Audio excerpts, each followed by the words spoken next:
잠언의 교훈 6번째, 잠언 16장 8절 말씀 같이 합니다. 적은 소득이 의를 겸하면 많은 소득이 불의를 겸한 것보다 나으니라. 아멘. 아멘. 우리가 자주 들을 수 있는 이야기고 또 여러 차례 저도 얘기한 것 같은데, 오늘 이 주제에 맞게 한번 이런 질문, 갑자기 10 밀리언 달러가 생겼다. 어떻게 하고 싶으세요? 저는 설교 준비하면서 생각해 봤어요. 만약에 10 밀리언 달러가 생겼다. 예. 생각만 해도 마음이 흐뭇하죠. 흐뭇합니다. 생긴 것도 없는데 흐뭇해요. 제가 어느 목사님하고 이렇게 몇 명 얘기하는데, 제가 웃으면서 내가 만약에 로또 번호 1등을 가르쳐 주면 나에게 10% 줄 수 있느냐 물어봤어요. 그러더니 정색을 하고 머뭇거리더라고. 아니, 사지도 않고 된 것도 아닌데 말인데 정색을 하더라고요. 아니, 지금 사지도 않았고 돈 생긴 것도 아니에요.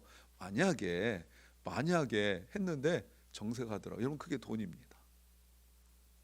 여러분, 돈에 일반적인 얘기들 다 있지, 만악의 뿌리 이런 거 있지만 그게 돈이에요. 아직 생기지도 않았는데 만약이라는 그 가정이 당첨될 확률은 거의 없다고 봐야 되잖아요. 그런데도 만약에 되면 내가 번호를 알려줄게 10% 줄 수 있느냐? 대답 안 합니다. 그게 돈이에요, 여러분. 근데 여러분, 부자들은 이미 어마어마하게 부자인데 왜 그렇게 계속 더 많은 돈을 벌려고 할까요? 없는 사람들이 보면 이미 충분하거든요. 그런데도 왜 이렇게 돈을 벌려고 할까요? 제가 전에 말씀드렸지만 한국 최고 기업의 아들이 저랑 친구였었다고 말씀드렸어요. 근데 그 애는 돈 씀씀이가 비교할 수도 없죠. 그런데 항상 입만 열면 돈 이렇게 얘기. 오히려 저 같은 사람이 유유자적하고 그러니까 없고 가난한 사람은 마음은 평안한데 돈을 벌 궁리가 별로 없고요. 얘네들은 얘기를 해보니까 돈이 눈에 보인대요. 돈이 눈에 보인대요. 모든 사람은 아니지만 대부분의 사람들은 부자가 되고 싶어 합니다. 그런데 제가 직접 들은 그 이야기 중에 하나가 생각났어요. 어떤 분이 사업을 이렇게 하셔가지고 하여튼 큰 돈을 벌었어요. 근데 저한테 이런 얘기 했습니다. 내가 돈을 벌었는데 주변 사람들이 변하더래요. 어떻게 변하냐면, 나한테 뭔가 얻을 게 있을까 싶어서 사람들이 자기한테 접근하는데 나중에는 이게 진짜인지 가짜인지, 진짜 친구인지 가짜 친구인지 도무지 모르겠더래요. 그래서 돈이 많이 벌으니까 그동안 한 번도 연락이 없던, 누군지도 잘 모르는 멀고 먼 친척까지 다 연락이 오고, 그런데 그것이 진짜 행복이 아니더라는 거예요. 또 제가 아는 분이 이민 올 때는 가난하게 사셨어요. 제가 직접 들은 얘기입니다. 그래서 방 하나에서 그냥 애들하고 이렇게 있을 때 그냥 오로지 한 가지 소망이 애들 방 하나 이렇게 따로 주는 것.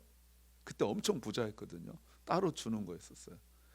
근데 그 집에 몇 번 가봤는데 집 으리으리합니다. 굉장합니다. 근데 그 앞에 그 슈퍼 자동차라는 것이 몇 대 쭉 있고 이렇게 부자예요. 근데 그분이 뭐라고 그러시냐면, 이렇게 부자가 됐는데 이제는 애들 얼굴 보기도 어렵다 이렇게 말하더라고요. 하나도 행복하지 않다. 여러분, 그 좋은 테이블에 좋은 의자에 앉아서 맛있는 음식 먹으면서 이렇게 먹어도 행복하지 않아요. 그러는데 그게 하나도 실감이 안 나요. 왜? 나는 안 해봐서 그러겠지만 그게 하나도 실감이 안 나요. 그러니까 그분이 돈을 많이 벌고 어마어마하게 벌어서 부자가 되었음에도 불구하고 지금 자기가 누리고 있는 이것이 예전에 자기가 꿈꾸던 그런 거였단 말이에요. 근데 왜 이렇게 그 돈을 벌려고 하냐? 물론 자료에도 다 나와 있지만 제가 그동안 목회하면서 만나본 분들이 가질 수 있는 여러분 두 가지가 있어요. 부자가 되면 두 가지가 있어요. 뭔지 아십니까? 자유와 행복이에요. 자유와 행복. 어떤 자유 같아요? 여러분 돈이 많으면 어떤 자유 같아요? 뭐 흔하게 말할 수 있는 뭐 옷 같은 거 살 때, 무슨 물건 살 때 가격은 안 본다는 거. 내가 마음에 들면 사는 것. 그런 거 있죠. 음식 먹을 때도 먹고 싶은 걸 보지 옆에 가격 안 본다는 거. 이런 거 있잖아요. 그런데 그것으로 말미암은 충족된 행복을 말하는 거예요. 그러니까 이분들이 제일 두려워하는 게 뭐냐면 그 자유로부터 오는 행복, happiness from freedom, 그것이 없어진 게 제일 두려워해요. 사람이 살다 보면 어려운 일 당할 수 있는데 이분들은 그 어려운 일 당한 것은 그럴 수 있다 할지라도 그렇게 어려움을 당하여 자기가 얻게 되는 것이 자유로부터 오는 행복이 깨질까 봐 그걸 제일 어려워해요. 그걸 못 견뎌야 합니다. 그래서 주변에 아는 사람들이, 여러분 잘 보셔야 돼요. 주변에 아는 사람들이 뭘 이렇게 그들에 대하여 공격할 때 그들이 말도 안 되는 이론, 논리, 정치적 진영을 딱 짜가지고 정말 저런 사람들이 이렇게 비상식적으로 행동할까? 저렇게 말할까? 하는 것을 왜 그렇게 하냐면 바로 그거예요. 자유로부터 오는 자유로부터 오는 행복을 뺏길까 봐 그러는 거예요. 그래서 돈이 많아지고 이렇게 되어졌을 때 그 사람들이 그걸 지키기 위하여 소위 말하는 보수, 그런 건 보수라고 하는 것도 아닌데 보수적 색깔을 띄어서 자기들의 그 행복을 지켜줄 수 있는 체제를 좋아해요. 체제. 그게 공산주의가 되었던 자유주의가 되었던 아니면 자유주의 내에서도 어느 당, 어느 대통령이 되어서 그 반대편을 향하여 아주 극렬하고 아주 극악한 욕을 하고 저주를 하는 것은 내가 가진 게 있어서 그런 거예요. 여러분 그 대표적인 모습이 뭐 우리가 다른 나라 다 모르지만 한국과 미국을 보면 저렇게까지 하나 하는 것들이 바로 그런 거예요. 목사들도 그렇고 아니 저렇게 늘 뭐 말씀의 영향을, 설교에 영향을 끼치고 대단한 사람들이 요즘에 설교 계속 이렇게 저는 직접 듣지는 않고 자료들 보내서 참 보면 앞뒤 들을 필요 없이 아니 내가 알기로도 이런 사람 아닌데 이런 비상식적인 생각하고 말을 할까 설교를 할까 합니다. 왜요? 가진 게 많아서 그래요. 그 가진 것이 없어질까 봐 두려워요. 불안함과 두려움이 있어요. 다시 말하면 지금 돈으로 표현되어지는 그 자유 그리고 행복이 이게 만약에 무너질까 봐 하는 그 두려움이 있어요. 아십니까? 알면 부자예요. 모르면 부자가 아니에요. 나는 안다고 말해야 되는데 잘 모르겠더라고요. 성경 우리에게 무엇을 가르칩니까? 몇 절 볼게요. 잠언 말씀 10장 22절 말씀에 이렇게 말씀하십니다. 주님께서 복을 주셔서 부유하게 되는 이게 돈입니다. 그런데 절대로 He adds no trouble to it. 돈으로 말미암은 그 부유함에 근심을 더하지 않는다는 거예요. 같이 오지 않는다는 거예요. 그 이유를 여러분 아십니까? 왜 하나님께서 분명히 물질적 하나님께서 주시면 하나님께서 가져오시잖아요. The blessing of the Lord brings wealth. 가져오시잖아요.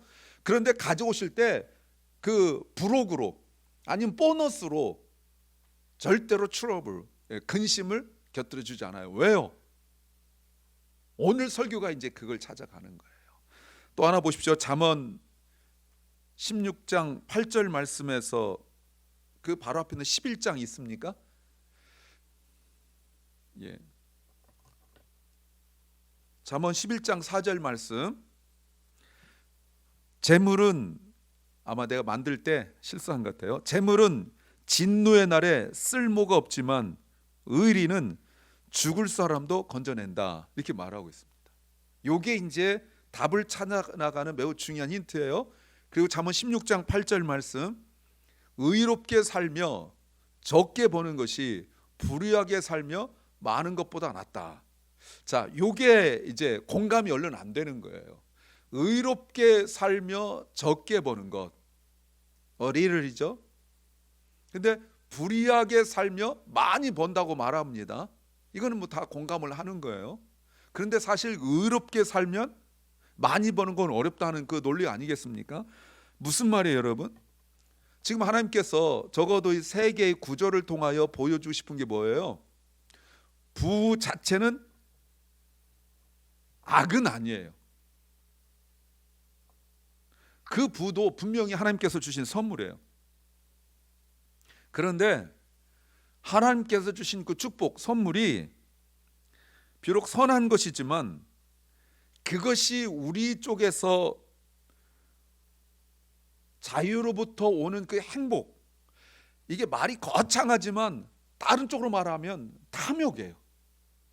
내 것을 지키려는 탐욕, 그것으로 변하면 위험해지는 거예요.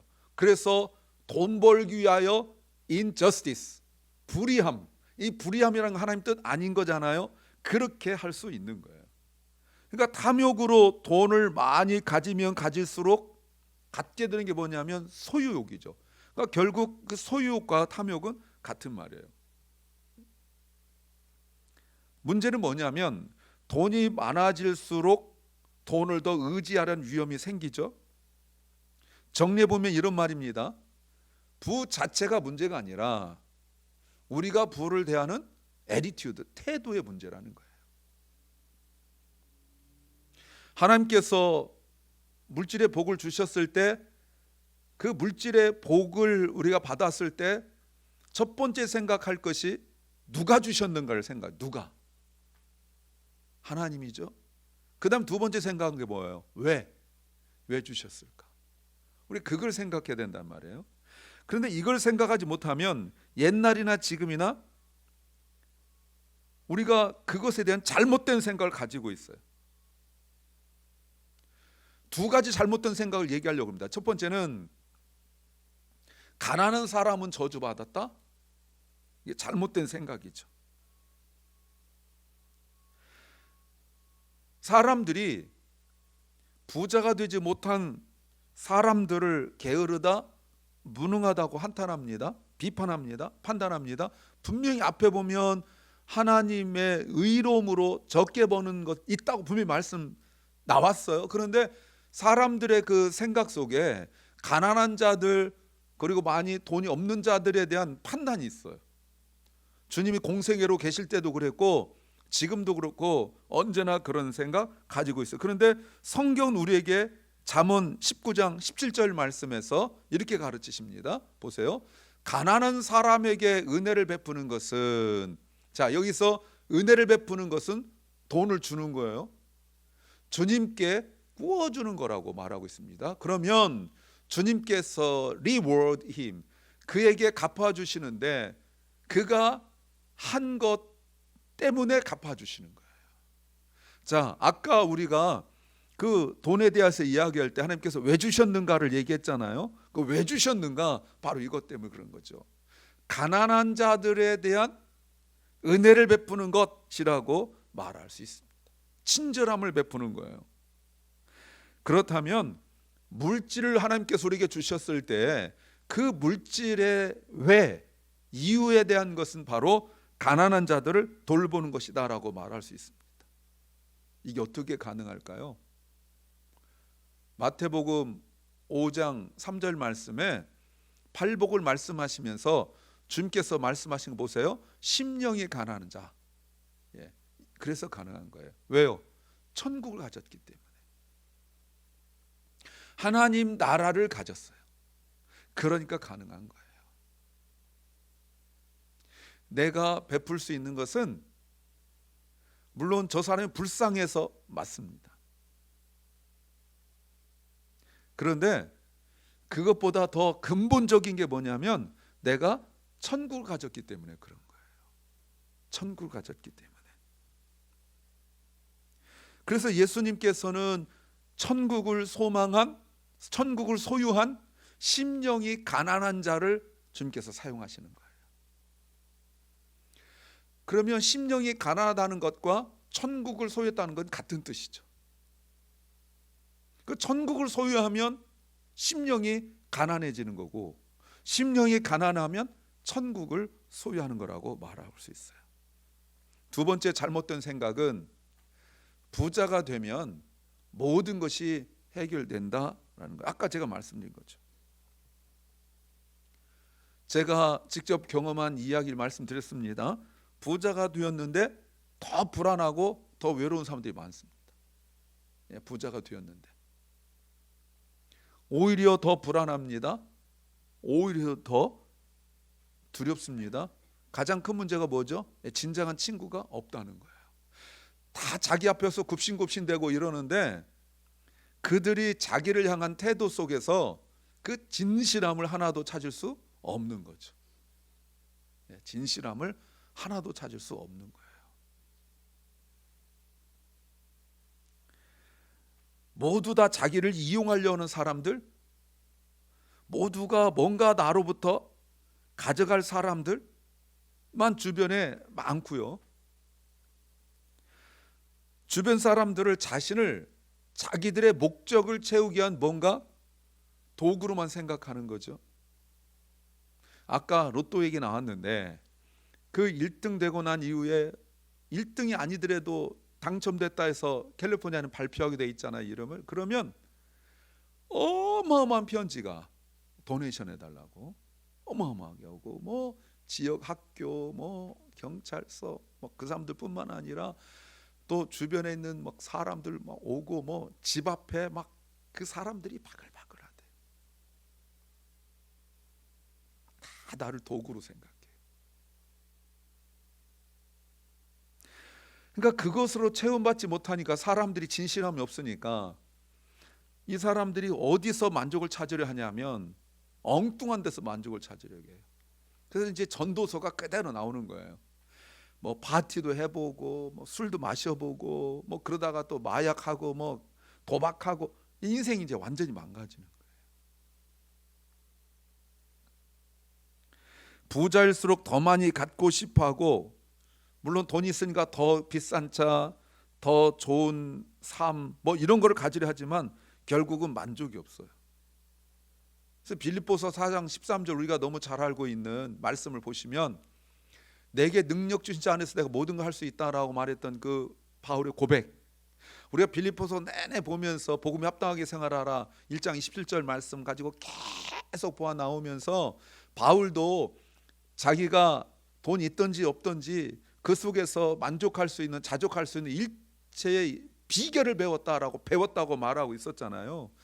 그러니까 이런 만족이 없는 거예요. 오히려 더 가지려는 그 깊은 함정에 빠지고 있는데, 그 함정에서 빠져나오는 것이 하나님 의지하는 아주 단순한 이론이고 논리고 체험고 간증인데, 그런 게 없으니까 지금 안 믿는 자들을 말하는 게 아닙니다.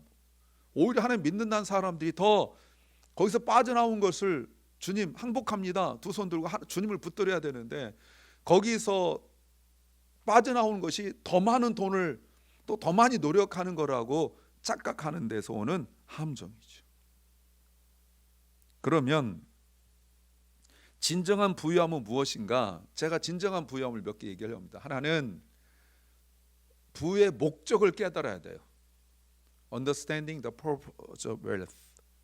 여러분, 그 부의 진정한 목적이 뭐예요? 잠언 19장 17절 말씀에서 보시면 아까 보셨던 거죠. 가난한 사람들에게 은혜를 베푸는 것이다. 결국 하나님께서 주시는 그 참된 목적은 소유가 아니라 나눔에 있어요. 쉐어링에 있어요. 그래서 주신 거예요.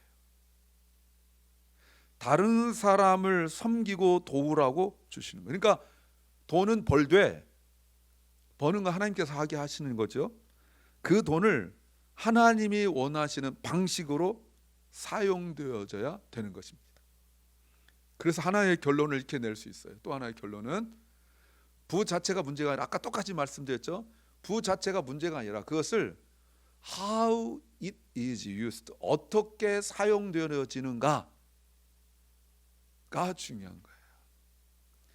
그래서 how to use, 수동태로 how it used, 어떻게 그것이 사용되어지는가가 for myself, 나를 위하여를 되어지면 그건 탐욕이 되고 무절제가 되고 중독이 되고 망함이 된다면, 그것이 for others, 다른 사람에 쓰여진데 다른 사람이 in need, 가난한 자들인데 이들이 누구냐면 하나님 나에게 보내신 사람이죠. 여기에서 실패한 사람이 누굽니까? 부자와 나사로 아니에요. 여기서 실패한 사람이 부자와 나사로였잖아요. 그의 형제가 그때까지 아직도 5이 땅에 있었지만 그들 모두 지옥행이 예약된 사람들이었죠. 또 하나, 두 번째 참된 목적이 뭐냐면 하늘에 쌓아두는 거예요. 부를 하늘에 쌓아두는 거예요. 마태복음 6장 19절 20절 말씀에 너희는 너를 위하여, 나왔죠? For yourselves, 너를 위하여 보물을 쌓아둔 데가 두 군데가 있는데, 하나는 땅, 온오스. 근데 땅에다 쌓아두면 점이 먹고 녹이 슬고 망가지고 도둑들이 뚫고 들어와 훔쳐간다. 자, 여러분, 물론 여러 가지가 해석이 가능하지만 여기서 땅에서는 점이 먹고 녹이 슬어서 망가진다 이 말을 제가 옛날에 그 야고보서 가지고 말씀을 드렸죠. 망하는 것이 아닙니다. 망한 건 도둑들이 뚫고 와서 훔쳐가는 게 망하는 거예요. 앞에 있는 건 뭐라고요? 돈이 묶이는 걸 말한다고 말씀을 드렸어요. 돈이 묶여요. 내가 지금 빌딩 여러 개 있는데, 땅이 많이 있는데 지금 갑자기 돈 쓸 일이 생겼습니다. 어마어마하게 부자인데 아예 확 낮춰서 한 10만 불로 생각합시다. 뭐 없는 사람한테는 큰 돈이지만 있는 사람한테는 큰 돈이 아니거든요. 근데 요거를 해결하는데 갑자기 현금이 없어요. 이런 정도는 뭐 누구한테 전화해도 김 사장, 뭐 박 사장, 나 10만 불 줘봐 그러면 탁 주는데 이상하게 안 줘요. 그래서 급하니까 뭐 해결해야 되는데, 말하자면 그렇다는 겁니다. 그래서 500만 불, 600만 불짜리 건물을 빨리 해결하려고 하는데 이것도 어떻게 안 돼요. 후려쳐서 500만 불짜리를 100만 불에 팔 게 이상하게 안 사가요. 사람들이 더 의심해요. 이상하지? 여러분, 돈이 있는데 그 몇십만 불이 없어서 아무것도 못 해요. 제가 10몇 년 전에 이 설교도 똑같이 했는데 그때 우리 교회에 나왔던 한 분이 예배 끝나고 저한테 그랬어요. 목사님, 제가 얘기도 하는데 어떻게 하셨어요? 자기네가 망한 게 그렇게 망했어요. 돈이 없어서가 아니에요. 건물도 있고 막 그랬는데 안 팔려요. 그래서 그거 자기들한테는 늘 저한테 말할 때 뭐 몇십만 불 정도는 뭐 아무것도 아니라고 말했던 분이 그거 못 먹어가지고 결국 망했어요. 근데 실제 들은 얘기입니다. 땅에 쌓아둘 때 그러는 거예요. 그랬다가 결국은 도둑이 와서 가져가죠. 또 하나 20절, 쌓아두는 곳이 한 군데 있습니다. 어디예요? 하늘이에요. For yourself 똑같이 나왔죠? In heaven이에요. 거기는 좀이 먹고 녹이 슬어서 망가지는 일이 결코 없어요. 항상 유통이 되고 쌓여요. 도둑이 뚫고 들어오지도 못하지만 들어와서 훔쳐가지도 못해요. 진정한 부유함이란 것은 하늘에 쌓아두는 거예요. 하늘에 쌓아두는 건 뭡니까?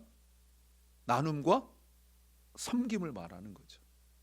나눔과 섬김이에요. 그래서 이렇게 다시 한번 정리합니다. 부 자체가 문제가 아니죠. 다시 말씀드리죠. 똑같이 말해요. 부 자체가 문제가 아니라 그것을 어떻게 사용하는가 중요하다. 아까 말씀드렸습니다. 그런데 어떻게 사용하느냐가 하나님이 원하시는 방식으로 사용할 때 진정한 부유함을, true abundance를 experience 할 수 있다는 거예요. 경험할 수 있다는 거예요. 결국 이렇게 정리됩니다. 진정한 부유함은 소유의 크기가 아니라 그 부를 어떻게 부를 활용하느냐에 달려 있다라고 말합니다. 사랑하는 여러분, 예수님은 우리에게 진정한 부유함 어떻게 보여주셨죠? 예수님은 가장 부유한 분이신데 가장 가난하게 사셨습니다. 왜요? 디모데후서 보십시오. 고린도후서 8장 9절 말씀에 같이 읽겠습니다. 너희가 우리 주 예수 그리스도의 은혜를 알고 있듯이 그분은 부유하신 분으로서 너희를 위하여 가난하게 되셨으니 이는 그분의 가난함을 인하여 너희가 부유하게 되도록 하려는 것이다. 아멘.